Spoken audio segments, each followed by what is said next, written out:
Hello दोस्तों, आप सभी को फिर से एक बार स्वागत है आप सभी को अपने यूट्यूब चैनल एक कुमार ऑनलाइन प्लेटफॉर्म पर।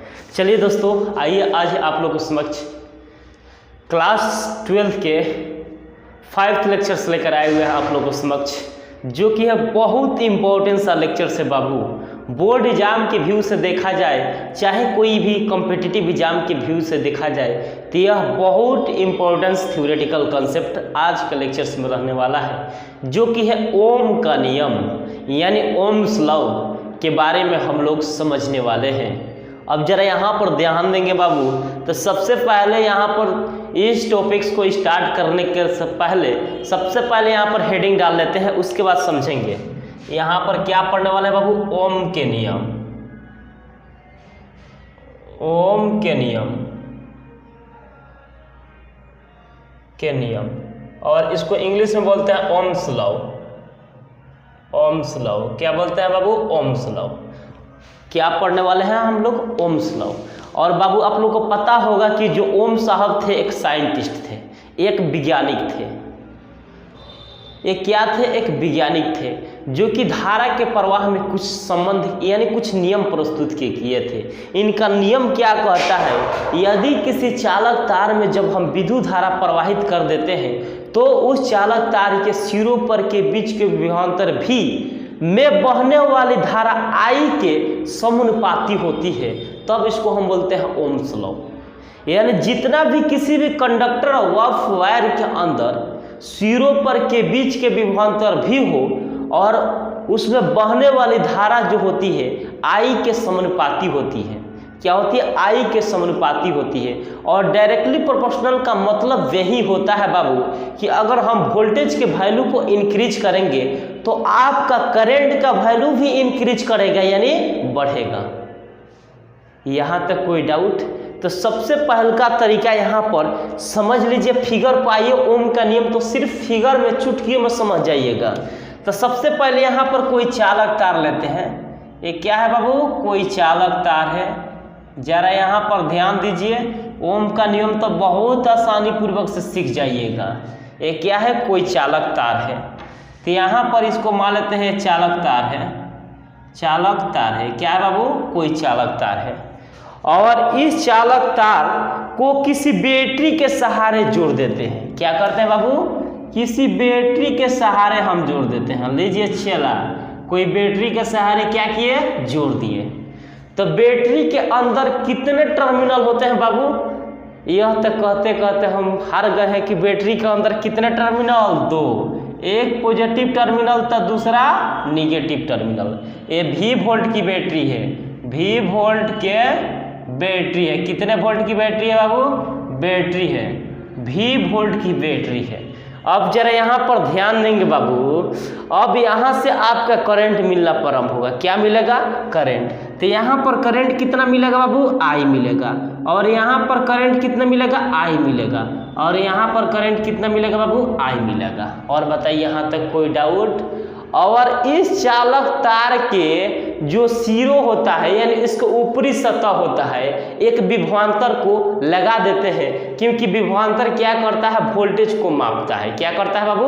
वोल्टेज को मापता है। तो यानी इसके ऊपरी सिरों पर के कुछ विभवांतर होगा। मान लेते हैं यहाँ पर क्या है बाबू? V है। क्या है? V है। और यहाँ पर कुछ जोड़ देते हैं, यहाँ पर भी लगा देंगे एक विभवांतर वाला मशीन, कुछ ऐसे। देखिए यहाँ पर कुछ विभवांतर वाला मशीन लगा देते हैं, कुछ ऐसे ऐसे। ये क्या है? विभव वाला मशीन है। यहाँ पर V लिखा रहता है। क्या लिखा रहता है बाबू? V लिखा रहता है। यहाँ तक हो गया। उसके बाद यहाँ पर हम लोग समझेंगे कि यदि किसी चालक तार को किसी V वोल्ट की बैटरी से हम जोड़ देते हैं, तो इससे धारा का प्रवाह होता है। और धारा का प्रवाह होगा तो इसका कुछ ना कुछ एक्चुअली में वोल्टेज होता होगा। क्या होगा? कुछ ना कुछ वोल्टेज होता होगा। तो यहाँ पर एक वोल्ट मीटर लगा देंगे, क्योंकि वोल्ट मीटर क्या करेगा? वोल्टेज को मेजर करता है, यानी वोल्टेज जो होता है उसको मापता है। क्या करता है? मापता है। तो यहाँ पर मापने के लिए यहाँ पर भी एक की भी लगा दीजिए, एक स्विच लगा दीजिए। मन करे तो यहाँ पर एक क्या लगा देते हैं? स्विच लगा देते हैं। और जो वोल्टेज जो विभवांतर होता है, यहाँ पर विभवांतर क्या है, V है, और इसी V के डायरेक्टली प्रोपोर्शनल होता है करंट। क्या होता है, करंट होता है। अगर हम यहाँ पर विभव के वैल्यू को बढ़ाएंगे तो करंट का वैल्यू भी क्या होगा, बढ़ेगा। अगर विभव के वैल्यू को घटाएंगे तो यहाँ पर करंट का वैल्यू भी क्या होगा, घटेगा। तो इसको सिंपल से तरीके में हम परिभाषा बनाकर कैसे लिख सकते हैं, जैसे यहाँ पर समझिए V डायरेक्टली प्रोपोर्शनल टू क्या होता है, I होता है। क्या होता है, V directly proportional to I होता है। और इस डायरेक्टली प्रोपोर्शनल का मतलब यही होता है कि अगर सपोज डेट विभव के वैल्यू को हम बढ़ाएंगे, यानी यहाँ पर विभव के वैल्यू यानी सिरों पर के बीच के विभवांतर के वैल्यू को हम बढ़ाएंगे तो करंट का वैल्यू भी क्या होगा, बढ़ेगा। अगर सपोज डेट यहाँ पर V directly proportional to I, अगर मान लेते हैं सपोज डेट यहाँ पर विभवांतर के वैल्यू को घटाएंगे तो आपका करंट का वैल्यू भी क्या होगा, घटेगा। क्या होगा, घटेगा। यहाँ तक बताइए कोई डाउट? यहाँ तक तो सभी लोगों को समझ में आ गया होगा। यहाँ तो कोई डाउट? तो सिंपल से तरीके में इसको परिभाषित कैसे करेंगे, कैसे सिंपल से तरीके में हम इसको डिफाइन कर सकते हैं? इस तरह डिफाइन कर सकते हैं, यदि किसी चालक तार की भौतिक अवस्थाएं, if any conductor of wire in physical state and potential across the potential difference as current is directly proportional then this is called Ohm's law. और हिंदी में जहाँ तक हम बात करते हैं तो सिंपल से तरीके में कुछ ऐसे डिफाइन कर सकते हैं, यदि किसी चालक तार के सिरों, यदि किसी चालक तार की भौतिक अवस्था है, और भौतिक अवस्था यानी फिजिकल स्टेट क्या क्या हो सकता है, जैसे दाब हो सकता है, ताप हो सकता है और आयतन हो सकता है, एन हो सकता है। यदि किसी चालक तार की भौतिक अवस्थाएं दाब, ताप, आयतन निश्चिंत हो तो उस चालक तार के सिरों पर के बीच के विभवांतर में बहने वाली धाराएं I के समानुपाती होती है, तब इसको हम बोलते हैं ओम का नियम। क्या बोलते हैं? ओम का नियम। तो चलिए यहाँ पर सिंपल से तरीके में हम डिफाइन कर सकते हैं, यदि किसी चालक तार की भौतिक अवस्थाएं, लिख सकते हैं यदि किसी चालक तार के भौतिक अवस्थाएं,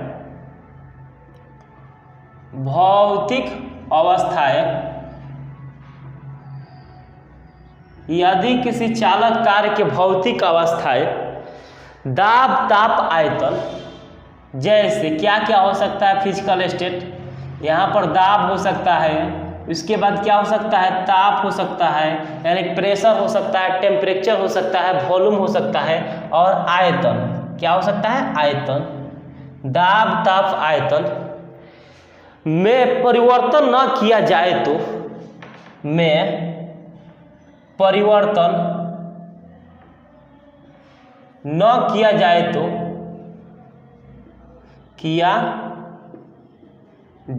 तो, उस चालक तार के सिरों पर के बीच के विभवांतर, उस चालक तार के सिरों पर के बीच के विभवांतर में बहने वाली धारा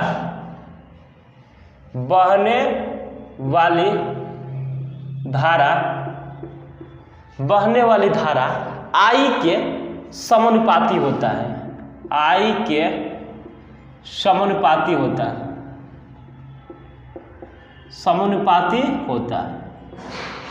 क्या होता है, I के क्या होता है, समानुपाती होता है। तो यहाँ पर देखिए V directly proportional to V, यहाँ पर लिख लीजिए ओम के नियम के अनुसार, ओम के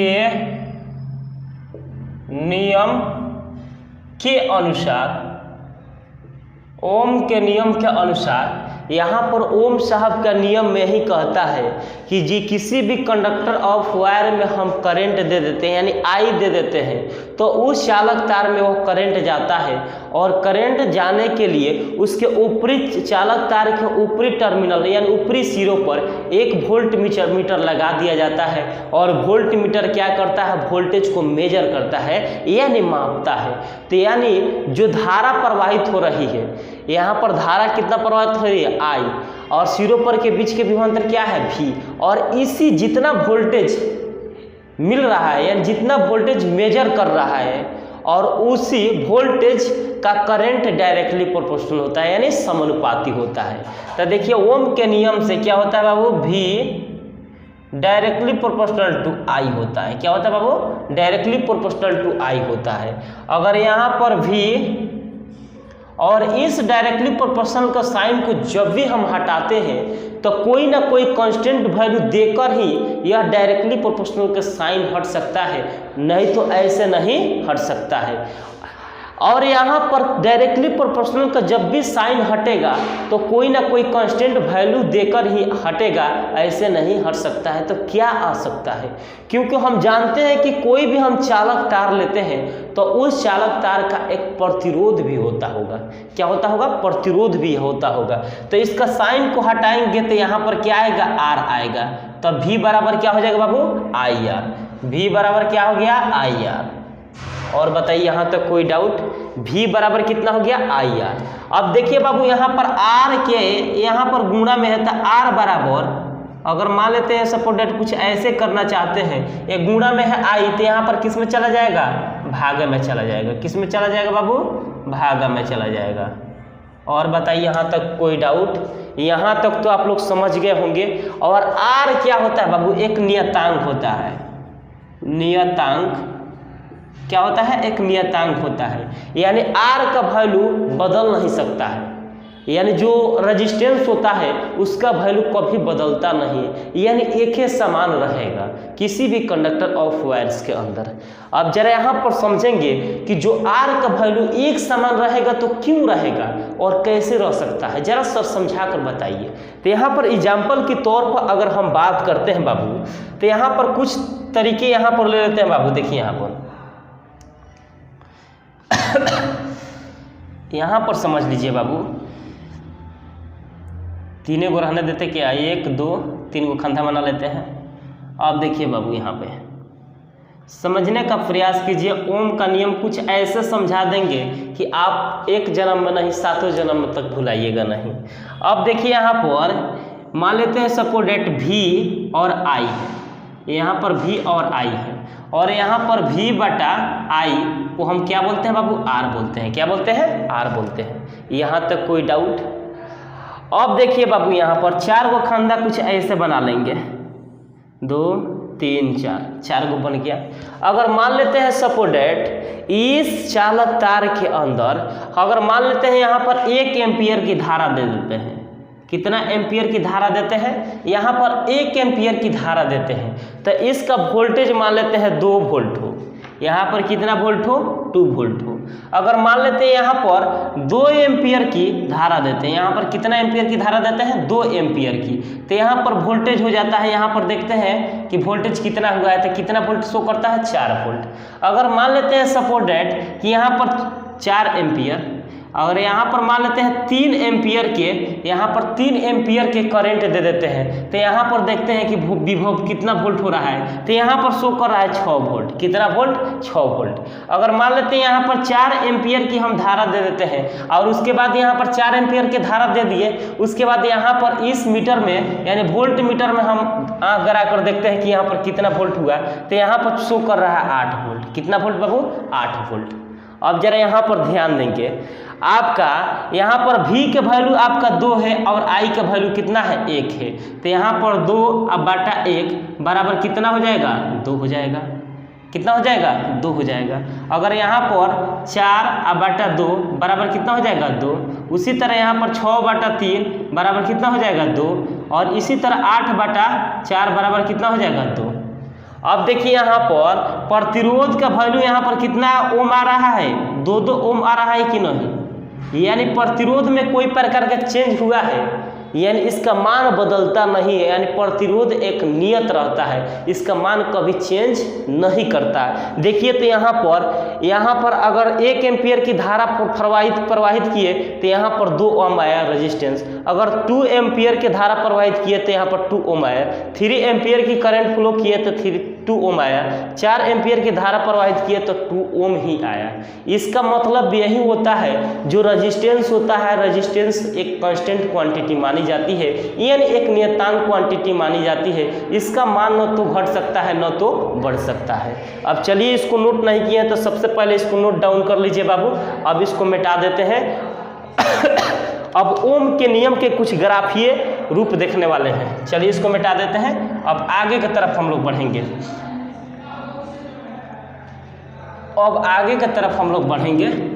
अब पढ़ने वाले हैं बाबू, हम अब पढ़ने वाले हैं ओम के नियम के ग्राफीय निरूपण, यानी graphical study of Ohm's law. क्या सीखने वाले हैं बाबू? Graphical study of Ohm's law, यानी ओम के नियम के ग्राफीय निरूपण। क्या पढ़ने वाले हैं? ओम के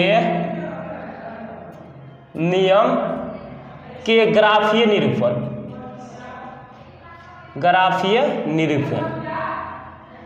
निरूपण, यानी इसको इंग्लिश में बोलते हैं graphical study of Ohm's law. क्या बोलते हैं बाबू? Graphical study of Ohm's law.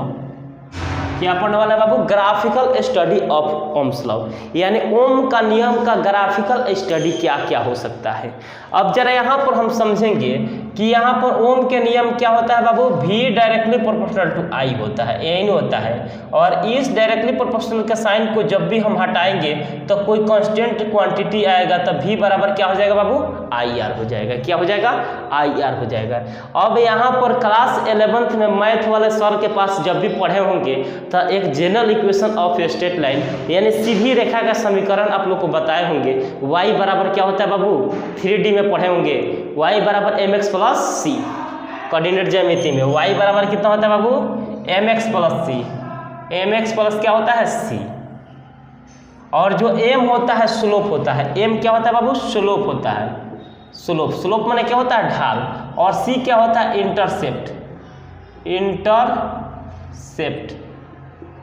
Intercept का मतलब होता है कटान बिंदु, यानी कोई भी ग्राफ जिस पॉइंट से कटता है उस पॉइंट को हम बोलते हैं पॉइंट ऑफ इंटरसेप्शन, यानी जो कटान बिंदु होता है उसी को बोलते हैं इंटरसेप्ट। और m का वैल्यू यानी स्लोप का वैल्यू आपका दिया है, और यहाँ पर c का वैल्यू नहीं दिया है, तो यहाँ पर क्या मान लेंगे? 0।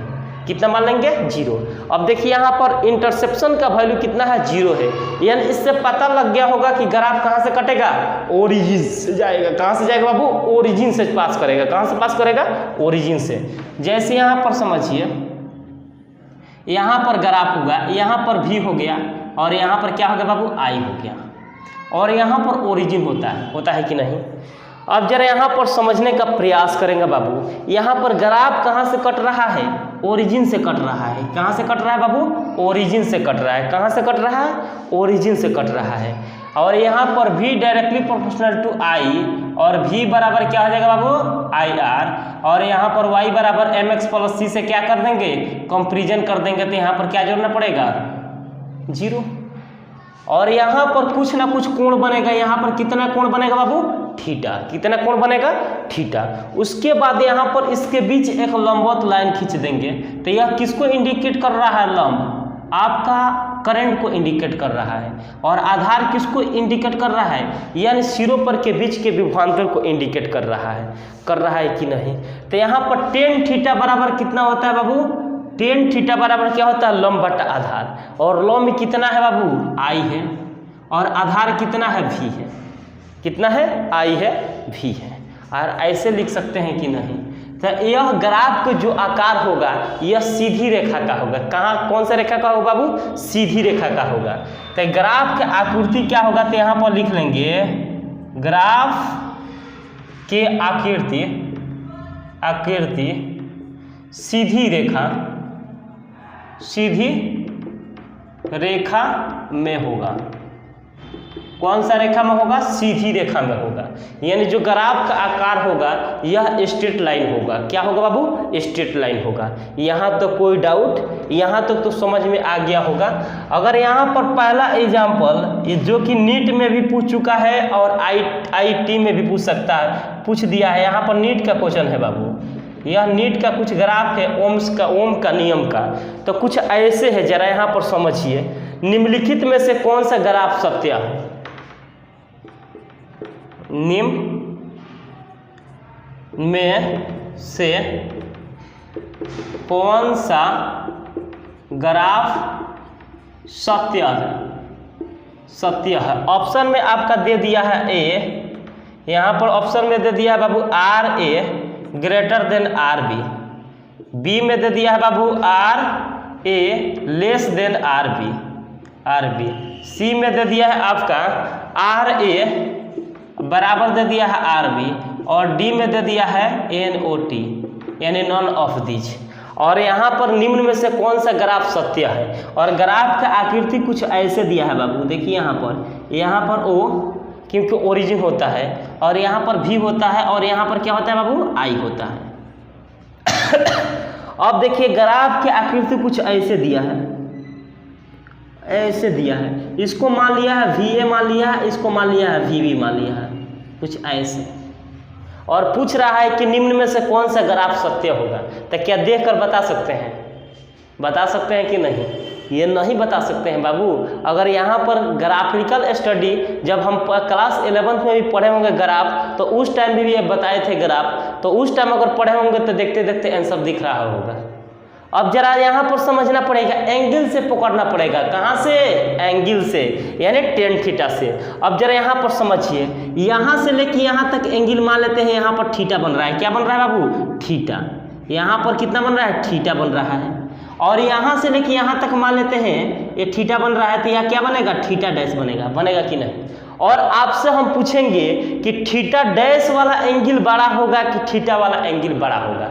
तो यानी थीटा डैश वाला एंगल बड़ा होगा किससे? थीटा से। होगा कि नहीं? और यहाँ पर थीटा डैश वाला यहाँ पर कितना है? पॉइंट A है, और थीटा यहाँ पर थीटा वाला पॉइंट कितना है? B है। तो यहाँ पर VA ग्रेटर देन यहाँ पर क्या हो जाएगा? VB। तो देखिए, तो यहाँ पर ऑप्शन में कोई दिख रहा है? यहाँ पर भी नहीं, सॉरी, यहाँ पर रेजिस्टेंस नहीं है। यहाँ पर RA ग्रेटर देन क्या हो जाएगा? RB। तो यहाँ पर ऑप्शन में दिख रहा है A, तो ऑप्शन नंबर क्या हो जाएगा बाबू? A। यहाँ तक कोई डाउट? ये समझ गए? यहाँ पर समझ देखने के बाद फिगर में यह पता लगता होगा कि यहाँ पर थीटा डैश का एंगल ज़्यादा बन रहा है थीटा से। थीटा डैश का एंगल ज़्यादा बन रहा है किससे? थीटा से। तो थीटा डैश का मान अधिक होगा थीटा से। तो यहाँ पर थीटा डैश का वैल्यू यहाँ पर कितना है बाबू? यहाँ पर RA होता है बाबू। कितना? RA। यहाँ पर RB होता है। तो RA का वैल्यू अधिक होगा किससे? RB से। तो यहाँ पर ऑप्शन नंबर क्या हो जाएगा बाबू? फर्स्ट हो जाएगा। और बताइए, यहाँ तक कोई डाउट? यहाँ तक तो आप लोग समझ गए। अब आगे की तरफ हम बढ़ेंगे और एक क्वेश्चन और देख लेते हैं, उसके बाद यहाँ पर आगे की तरफ हम लोग बढ़ेंगे। इसको मिटा देते हैं। सबसे पहले इसको नोट डाउन नहीं किया है तो सबसे पहले नोट डाउन कर लीजिए।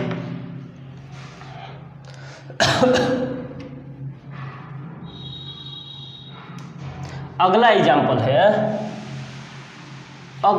है कि मान लेते हैं सपोज निम्नलिखित में से कौन सा सत्य है। कुछ ऐसा ही दे देता है, निम्नलिखित में से कौन सा सत्य है। यहाँ पर दे दिया है एग्जाम्पल, मान लेते हैं 3 की बात करते हैं। निम्न में से कौन सा सत्य यानी कौन सा सही है। ऑप्शन में दे दिया है यहाँ पर 40 ओम दे दिया है, और यहाँ पर बी में दे दिया है 50 ओम दे दिया है, और यहाँ पर सी में दे दिया है 60 ओम दे दिया है, और यहाँ पर डी में दे दिया है NOT यानी नॉन ऑफ दीज। आपका ग्राफ की आकृति कुछ ऐसे दिया है। क्या दिया है? कुछ ऐसे दिया है। यानी यहाँ पर दिया है, यहाँ पर क्या होता है बाबू? विभव होता है, और यहाँ पर करंट होता है, और यहाँ पर ओरिजिन होता है, और कुछ ऐसे मान लेंगे 4 पॉइंट। 3 पॉइंट मान लीजिए। 3 पॉइंट मान लीजिए, 1 2 3 पॉइंट मान लेंगे। और नीचे भी यहाँ पर 1 2 3 कुछ ऐसे पॉइंट मान लेंगे। तो यहाँ पर मान लेते हैं 10 20 30 और यहाँ पर मान लेते हैं 40 वोल्ट। और एम्पियर में मान लेते हैं यहाँ पर 1.5 10.0 और उसके बाद मान लेते हैं 0.5 इतना मान लेंगे। और ग्राफ की आकृति कुछ ऐसे दिया है, ये भी कोई ना कोई कॉम्पिटिटिव एग्जाम में पूछ चुका है बाबू, तो इसको अच्छे पूर्वक से हम लोग देखेंगे। और ग्राफ का कर्व कुछ ऐसे है बाबू, कुछ ऐसे है। और पूछ रहा है निम्नलिखित में से कौन सा ऑप्शन सत्य है। तो देखिए बाबू यहाँ पर R बराबर क्या होता है, R बराबर अभी बताए थे V directly proportional to I, तो V बराबर क्या हो जाएगा बाबू IR। तो यहाँ पर R को छोड़ देंगे तो यहाँ पर V बटा कितना हो जाएगा I हो जाएगा, इतना हो जाएगा कि नहीं। उसके बाद यहाँ पर R बराबर कितना हो जाएगा V बटा I। और यहाँ पर V का वैल्यू यहाँ पर कितना दिया है बाबू, यहाँ पर V का वैल्यू यहाँ पर सिरों पर के बीच के विभवांतर यहाँ पर V का वैल्यू कितना होता है V बटा I, इतना होता है ना जी। और V बटा I क्या होता है tan थीटा होता है, यानी 1 बटा tan थीटा, इतना हो जाएगा कि नहीं। अब देखिए यहाँ पर 1 बटा tan थीटा होता है तो 1 बटा 1 अब बटा क्या हो जाएगा 40, यानी आपका करंट का वैल्यू यहाँ पर कितना दिया है, यहाँ पर कितना दिया है 40 दिया है, क्योंकि V डायरेक्टली प्रोपोर्शनल टू क्या होता है I, क्या होता है V directly proportional to I। तो यहाँ पर आपका V का वैल्यू यहाँ पर कितना है, यहाँ पर कितना है 40, यहाँ पर कितना है 40 में है, यहाँ पर कितना है बाबू 10 है, इतना है ना जी। तो यहाँ पर tan थीटा होता है और tan थीटा के रिस्पेक्ट में यहाँ पर कितना डिग्री है, यहाँ पर कितना है 40 है, कितना है 40 है, कुछ ऐसे ग्राफ जाएगा यहाँ पर 40 से। तो यहाँ पर 1 बटा tan थीटा होगा तो 1 बटा 1 और tan थीटा क्या होता है 1 बटा, और यहाँ पर कितना हो जाएगा 40 हो जाएगा। और इसको ऊपर भेजेंगे तो यहाँ पर क्या कितना हो जाएगा 40 ओम हो जाएगा, कितना ओम हो जाएगा बाबू 40 ओम हो जाएगा। और बताइए यहाँ तक कोई डाउट, यहाँ तक समझ गए, तब आगे की तरफ समझिए बाबू। सिंपल से तरीके में इसको सवाल को इस तरह ही बना सकते हैं। यहाँ पर V directly proportional to I होता है और V बराबर कितना हो जाएगा IR हो जाएगा। तो यहाँ पर R बराबर कितना हो जाएगा बाबू, यहाँ पर R बराबर V बटा I हो जाएगा। और V का वैल्यू यहाँ पर कितना है 40 और यहाँ पर R का वैल्यू कितना है, यहाँ पर I का वैल्यू कितना है बाबू 10 बराबर R। और यहाँ पर कटाएंगे तो कितना हो जाएगा 4 और यहाँ पर कितना हो जाएगा R। और यहाँ पर पॉइंट है, दशमलव के बाद एक अंक है तो यहाँ पर एगो 0, तो यहाँ पर कितना ओम हो जाएगा 40 ओम हो जाएगा। तो ऑप्शन नंबर क्या हो जाएगा ए हो जाएगा। ये समझ गए कि नहीं, सिंपल से तरीके में इसलिए बना सकते हैं इस तरह। अब चलिए आगे की तरफ हम लोग बढ़ेंगे। अब आगे की तरफ हम बढ़ेंगे, अब ओम के नियम के प्रकार पढ़ेंगे। क्या पढ़ने वाले बाबू, ओम के नियम के प्रकार। अब जरा यहाँ पर समझेंगे बाबू ओम के नियम के प्रकार। क्या सीखने वाले हैं बाबू, ओम के नियम के प्रकार, ओम के नियम के प्रकार, नियम के प्रकार यानी टाइप्स ऑफ ओम्स लॉ। क्या इंग्लिश में बोलते हैं बाबू, types of Ohm's law, Ohm's law. अब देखिए यहाँ पर ओम का नियम का पूरा कॉन्सेप्ट क्लियर हो जाएगा सिर्फ एक वीडियो में। मेरे वीडियो को बहुत ध्यानपूर्वक से आप लोग देखिए, एक वीडियो में ही आपका ओम का नियम पूरा क्लियर हो जाएगा। और ऐसे पढ़ा देंगे कि यहाँ पर ओम का नियम पर जितना हम पढ़ा देंगे उतना कोई नहीं पढ़ा सकता है बाबू। तो सबसे पहले यहाँ पर देख लीजिए ओम के नियम के प्रकार, यानी जो ओम साहब थे अपने प्रयोग के आधार पर देखा कि यहाँ पर यह ओम के नियम 2 प्रकार के होते हैं, क्योंकि एक तो होते हैं ओमीय पदार्थ होते हैं और दूसरा का होते हैं नॉन ओमीय पदार्थ, यानी ऑन ओमीय पदार्थ भी बोलते हैं। ओमिक कंडक्टर होते हैं और नॉन ओमिक कंडक्टर भी होते हैं। तो देखिए बाबू ओम के नियम के प्रकार, ओम के नियम 2 प्रकार के होते हैं। पहला होता है ओमीय पदार्थ, ओमीय पदार्थ क्या होता है बाबू, ओमीय चालक लिख लीजिए, पदार्थ नहीं लिखिएगा था, ओमीय चालक लिख लीजिए। इसको इंग्लिश में बोलते हैं ओमिक कंडक्टर, ओमिक कंडक्टर। क्या बोलते हैं बाबू, ओमिक कंडक्टर। अब जरा यहाँ पर समझेंगे कि ओमिक कंडक्टर किसको बोलेंगे, यानी ओमीय चालक किसको बोलते हैं। वैसे चालक जो ओम का नियम का पालन करे तब उसको हम बोलेंगे ओमीय चालक। जैसे यहाँ पर ओम का नियम का पालन क्या क्या कर सकता है, जैसे यहाँ पर सोना, ओम का नियम का पालन क्या क्या कर सकता है, जैसे यहाँ पर सभी धातुएं, यानी जितना भी धातुएं पाई जाती है और जितने धातुओं में करंट, इलेक्ट्रिक करंट का पास होता, जितने भी धातुएं पाई जाती है और उस धातुओं में करंट फ्लो होता है तब उसको हम बोलते हैं ओमीय चालक। क्या बोलते हैं? ओमीय चालक। यानी जिसमें विद्युत धारा का प्रवाह होता है वो सभी धातुएं आपका ओमीय चालक के अंतर्गत आती है। अब लिखेंगे ओमीय चालक किसको बोलते हैं, तो यहाँ पर इसको सिंपल से तरीके में डिफाइन कर सकते हैं। वे परिपथ जो ओम के नियम का पालन करे तब उसे हम ओमीय परिपथ कहते हैं। वे परिपथ जो ओम के नियम के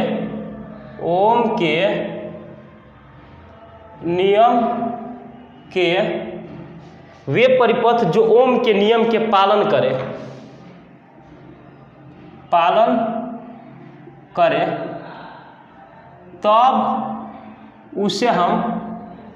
तब उसे हम ओमीय चालक कहते हैं।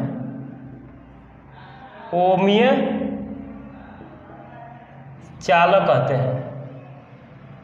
क्या कहते हैं बाबू? ओमीय चालक कहते हैं। The type of ohmic conductor in which we study about the Ohm's law flow of conductor of wire is called ohmic conductors।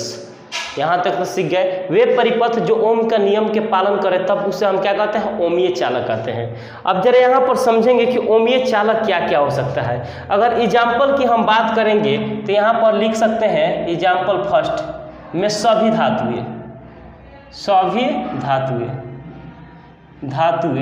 जितना भी धातुएं होती है वह सभी धातुएं ओम के नियम का क्या करती है बाबू? पालन करती है। क्या करती है? पालन करती है। अब जरा यहाँ पर इसका ग्राफिकल एनालिसिस कुछ कर लेते हैं। तो ग्राफिकल एनालिसिस देखिए, यहाँ पर ओरिजिन होता है, यहाँ पर भी होता है, यहाँ पर क्या होता है बाबू? आई होता है कि नहीं? और ओम का नियम यही कहता है कि V directly proportional to I और V बराबर कितना होता है बाबू?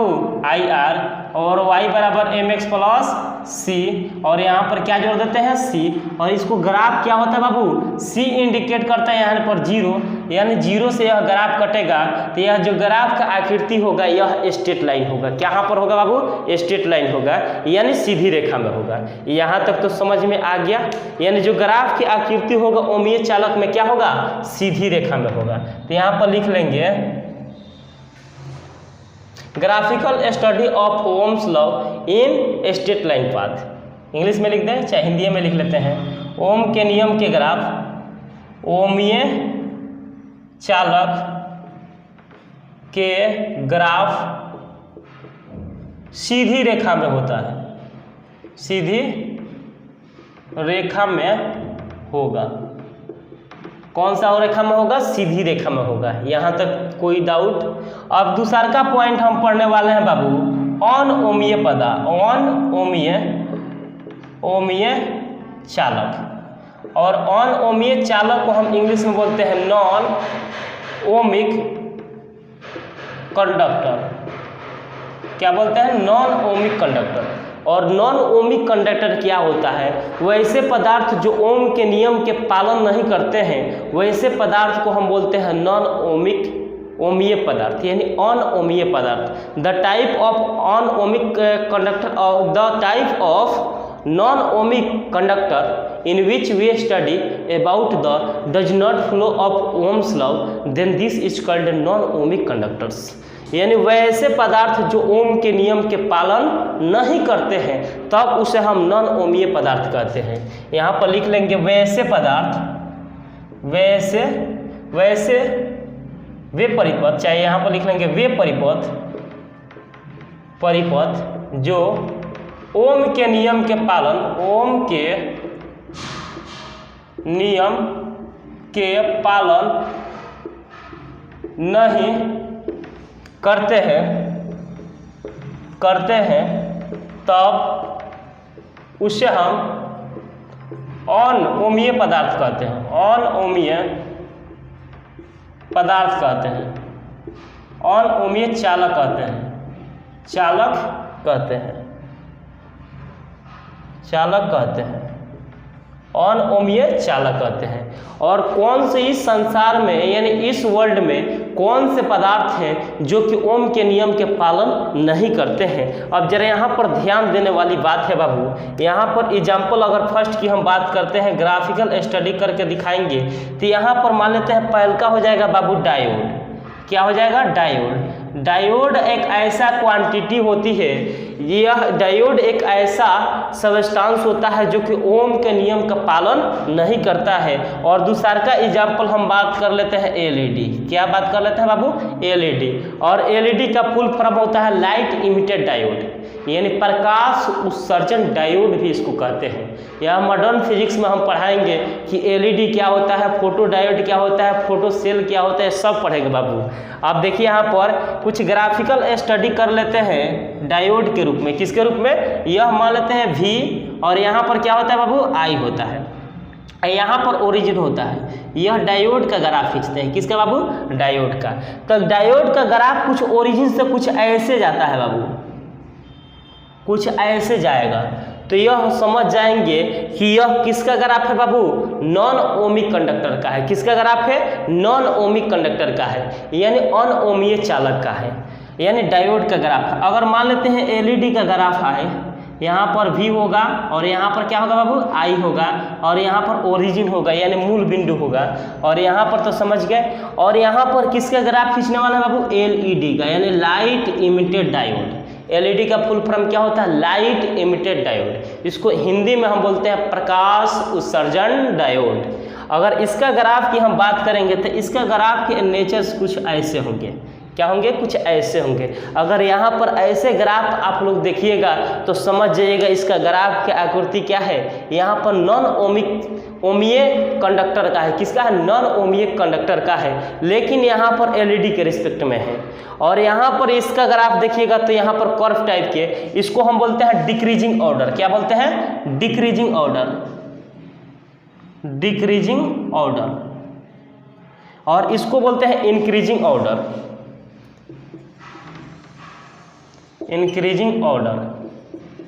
क्या बोलते हैं? Increasing order. हिंदी में बाबू बोलते हैं घटते क्रम, इसको बोलते हैं बढ़ते क्रम। यहाँ तक तो नोट कर लीजिए बाबू। अब आगे की तरफ हम लोग बढ़ेंगे, इसको नोट कर लीजिए सबसे पहले, और इसको हम मिटा देंगे। अब यहाँ पर नोट कर लिए आप लोग, अब मिटा देते हैं। अब पढ़ने वाला है एक बहुत लंबा सा कॉन्सेप्ट है, ओम के नियम के सत्यापन। यानी जो ओम साहब का नियम है यह कैसे सत्यापन किए थे, यानी कैसे प्रूफ किए थे, और इन्हीं प्रूफ के बारे में हम लोग डिस्कस करने वाले हैं। ओम साहब का प्रूफ यह काफ़ी लंबा जाने वाला है बाबू।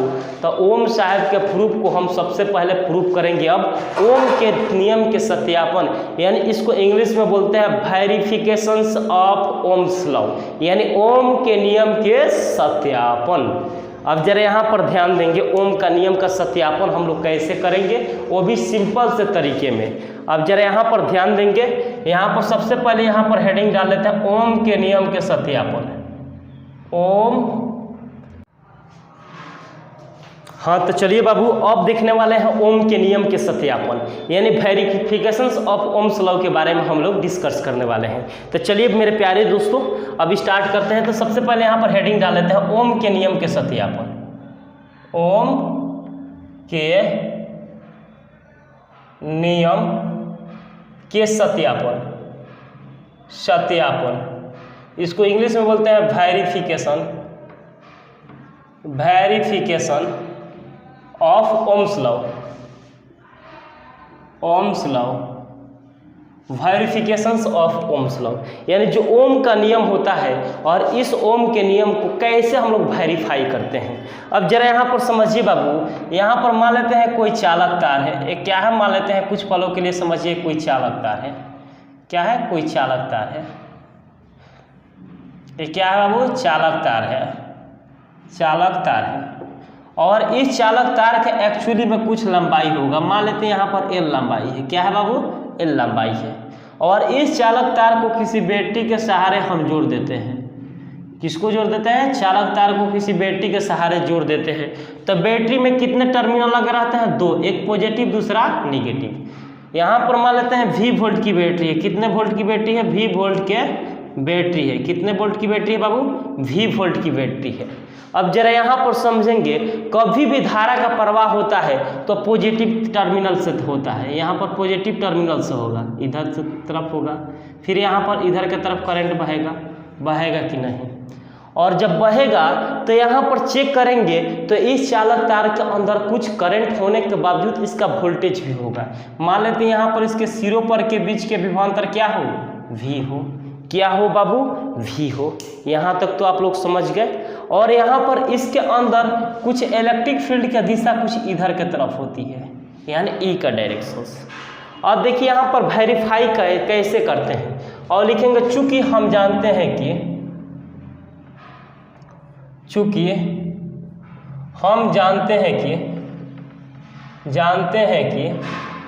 क्या जानते हैं बाबू? यहाँ पर चूंकि हम जानते हैं कि E बराबर कितना होता है, इस चालक तार का लंबाई क्या है? L है, और ये सिरों पर के बीच के विभवांतर कितना है? V है। तो यहाँ पर सिरों पर के बीच के विभवांतर V अब बटा क्या? L। इस सिरों पर के बीच के विभवांतर क्या है बाबू? V, और यहाँ पर क्या हो जाएगा? L। यहाँ तक कोई डाउट? अब यहाँ पर चूंकि हम जानते हैं कि यहाँ पर E बराबर कितना हो जाएगा? V बटा L, और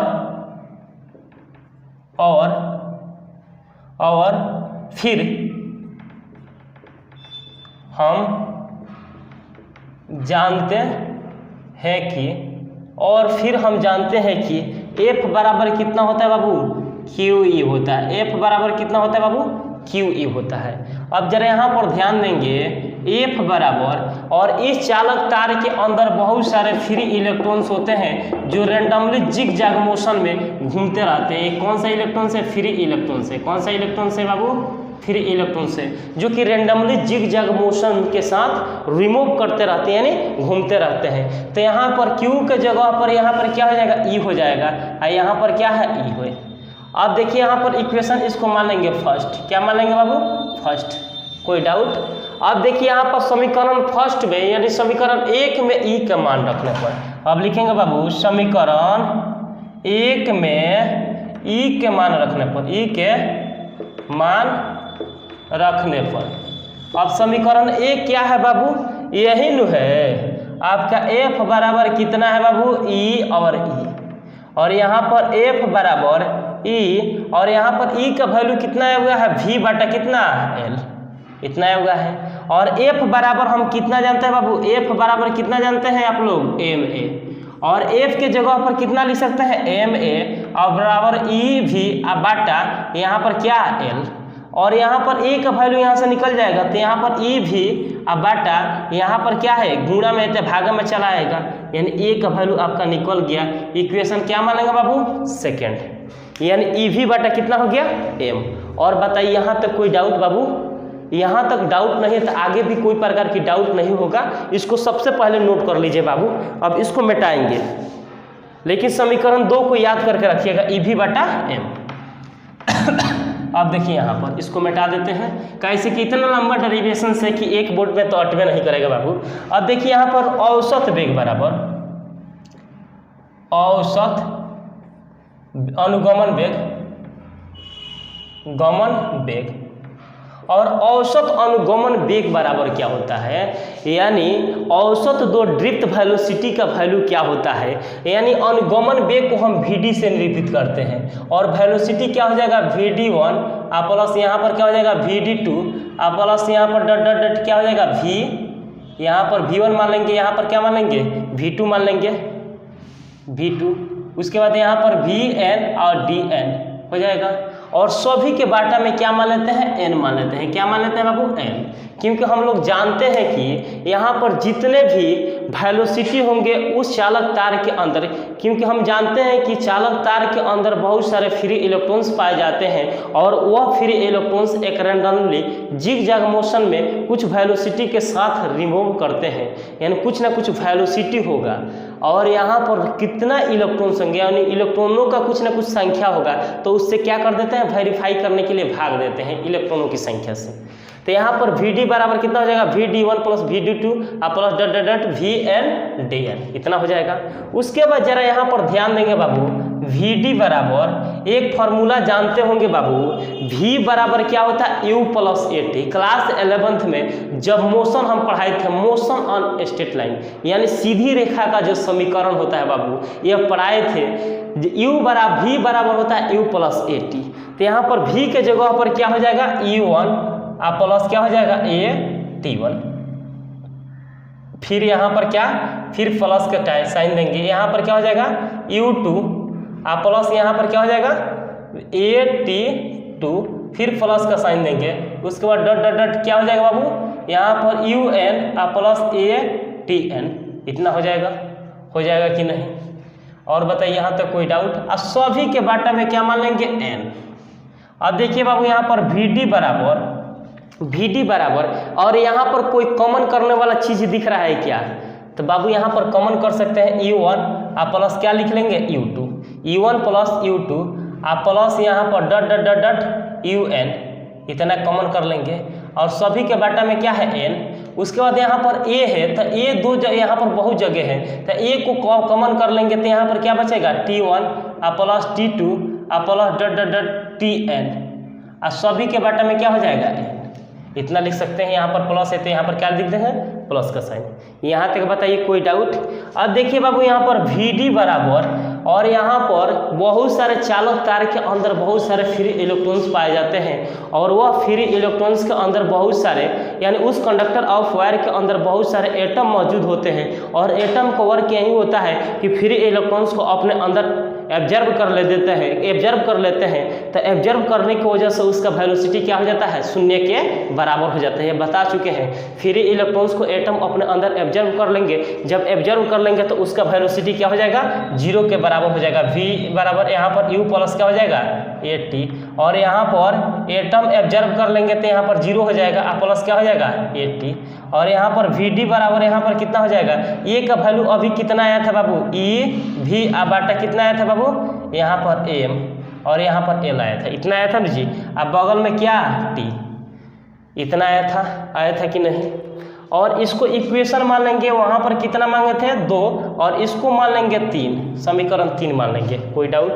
अब यहाँ पर लिखेंगे, लेकिन यहाँ पर इसको समझने से पहले एक फार्मूला होता है, आई बराबर कितना जानते हैं बाबू, एन ई वी टी, इतना जानते हैं कि नहीं। इसको मान लेते हैं इक्वेशन 4, क्या मान लेते हैं, इक्वेशन 4, और समीकरण 4 में अब वी डी के मान रखेंगे। तो यहाँ पर लिखेंगे समीकरण 4 में वी डी के मान रखने पर समीकरण 4 क्या है, यहाँ पर वी डी बराबर है ई वी टी बाटा यहाँ पर कितना है, एम एल, इतना है। समीकरण 4 क्या है, यही नहीं है बाबू, आई बराबर है एन ई वी डी, इतना है। तो आई बराबर एन ई और वी डी का वैल्यू कितना आया हुआ है, ई, और यहाँ पर वी और टी बाटा में क्या है बाबू, एम एल, इतना है। कोई डाउट। अब यहाँ पर एक काम करते हैं, क्रॉस मल्टीप्लिकेशन करेंगे, यानी तिरछा तिरछी गुणा कर लेंगे।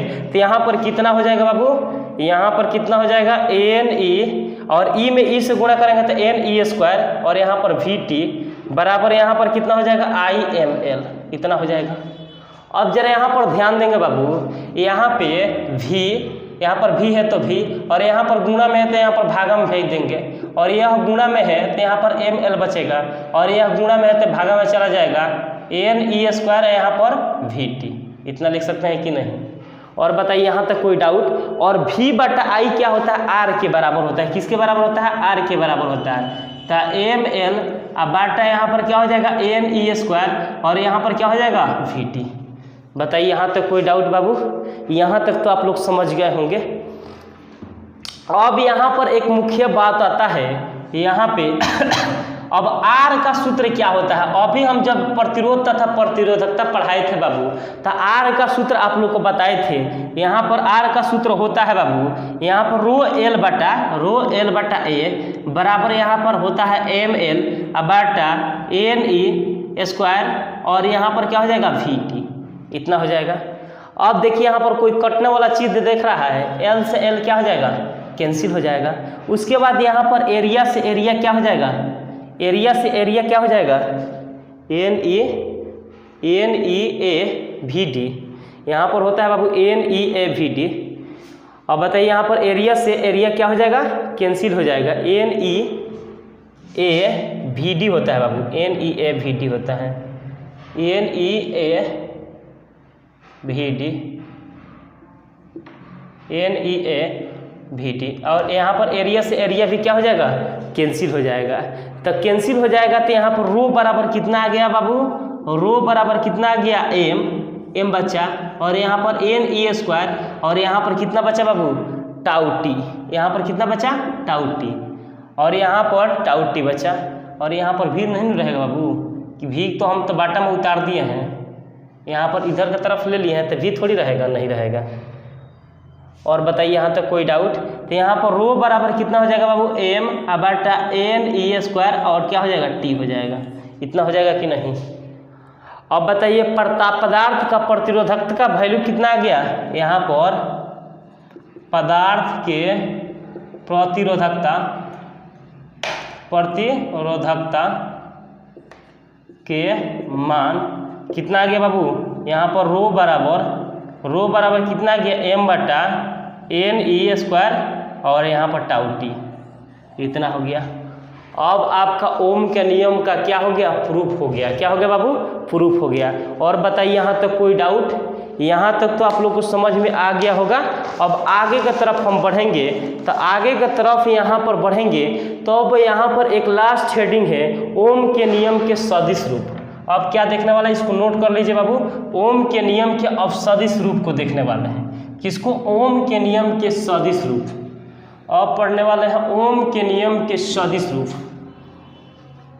अब देखिए बाबू यहाँ पर पढ़ने वाले हैं ओम के नियम के सदिश रूप, यानी अगला हेडिंग है ओम के नियम के सदिश रूप। ओम के नियम के सदिश रूप, यानी इसको इंग्लिश में बोलते हैं vector from of Ohm's law.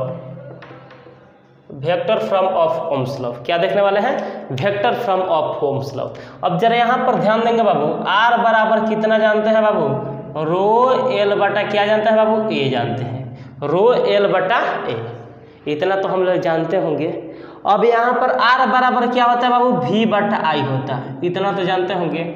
और यहाँ पर रो एल बटा क्या होता है बाबू, ए होता है। यहाँ तक कोई डाउट।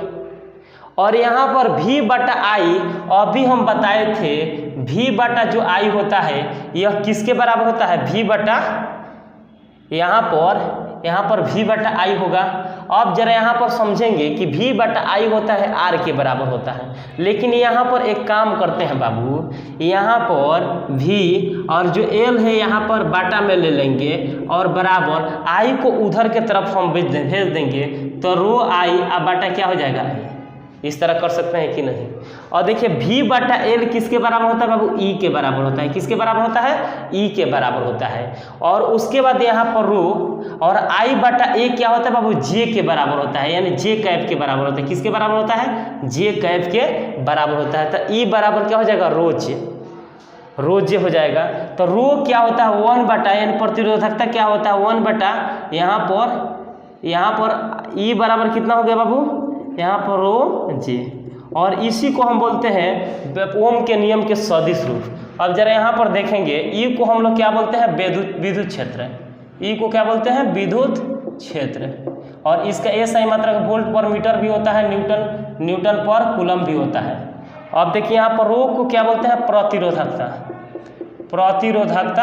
और इसका SI मात्रक क्या होता है बाबू, ओम मीटर। और यहाँ पर जे को क्या बोलते हैं बाबू, धारा घनत्व। क्या बोलते हैं, धारा घनत्व, यानी करंट डेंसिटी। और करंट डेंसिटी का SI मात्रक एम्पियर मीटर स्क्वायर। और बताइए बाबू यहाँ तक कोई डाउट, यहाँ तक तो सभी लोगों को समझ में आ गया होगा। इसको सबसे पहले बाबू नोट कर लीजिए और आगे की तरफ बढ़ेंगे। और आज के लिए इतने रहने देते हैं बाबू, क्योंकि ओम का नियम आपका समाप्त हो गया। Thank you so much.